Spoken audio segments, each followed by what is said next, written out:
नमस्कार दोस्तों, आज हम बात करेंगे कन्याकुमारी में नवपाषाण युग के अवशेष प्राप्त हुए हैं। हाल ही में भारतीय पुरातत्व सर्वेक्षण आर्कियोलॉजिकल सर्वे ऑफ इंडिया ने कन्याकुमारी जिले के बूथा पांडे गांव के पास नवपाषाण युग के कुछ अद्भुत शिलाखंडों की खोज की है। इन शिलाओं पर ऐसी धारियां मिली है, धारियां का मतलब क्या होता है, निशान ऐसे मिले हैं जिन्हें लगभग 4000 साल पहले बनाया गया है। यह धारियां उस समय के इंसानों द्वारा अपने औजारों को और हथियारों को तेज करने के लिए बनाई गई थी।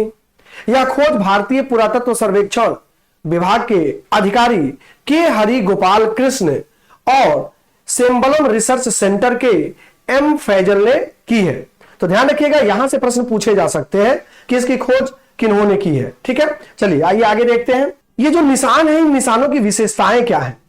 तो इन ग्रुप्स उन्हें कहते हैं जो धारियां बनी हुई हैं। तो इन ग्रुप्स यानी धारियों को नवपाषाण काल के लोगों ने अपने औजारों को तेज करने के लिए बनाया था।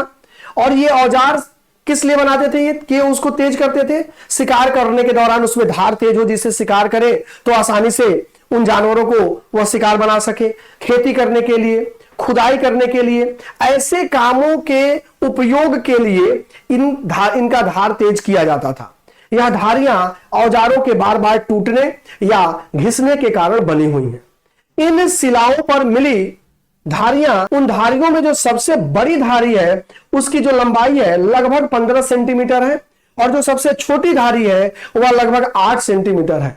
इन धारियों के चौड़ाई के मामले में सबसे चौड़ी जो धारी है वह 4 सेंटीमीटर और जो सबसे सकरी या पतली धारी है वह 3 सेंटीमीटर की है। इस बात को ध्यान रखिएगा। आइए आगे देखते हैं। अब देखिए, ऐसे ही निशान तमिलनाडु के अन्य इलाकों जैसे कृष्णागिरी, तिरुवन्नामलाई और विलुपुरम से भी पाए गए हैं। यानी कि इन क्षेत्रों में भी नवपाषाण काल के लोग रहते थे। इससे यह साबित होता है और वो अपने औजारों को तेज करते थे और उन औजारों को तेज करने की वजह से इन पर निशान पड़े हैं या धारियां पड़ी हैं जिन्हें ग्रुप्स भी कहा जाता है। इस बात को ध्यान रखिएगा। ठीक है, अब देखिए नवपाषाण युग और इसकी महत्ता। नवपाषाण युग मानव सभ्यता का एक महत्वपूर्ण दौर था और यह वह समय था जब लोग अस्थायी जीवन जीने लगे थे। कृषि मूलक अर्थव्यवस्था की विकास हो गई थी, ग्रामीण समुदाय का विकास हो रहा था, पशुपालन हो रहा था, खेती शुरू हो गई थी और इन सब में औजार का इस्तेमाल बढ़ने लगा था। इन निशानों से हमें यह समझने में मदद मिलती है कि उस समय के इंसान जो थे वो कितने कुशल थे, कितने मेहनती थे। और यह निशान हमारे अतीत की झलक ही नहीं देती है बल्कि यह भी दिखाती है कि उस समय के इंसान प्रकृति के साथ कैसे सामंजस्य बिठाते थे। इन बातों को ध्यान रखिएगा।